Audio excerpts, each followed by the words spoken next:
না রে ভাই, আমি কোনো গ্যাংস্টার আর মাফিয়া না। তবে আমার এই মাসুম চেহারার পিছনে লুকিয়ে থাকে ভয়ঙ্কর পরিকল্পনা।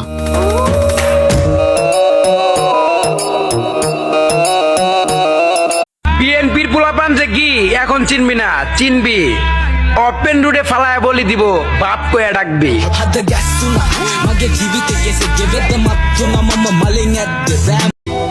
মৃত্যুকে সাথে নিয়ে বিএনপি করি, কারো বয়ে বিএনপি করা ছেড়ে দেব প্রশ্ন হয়ে আসে না।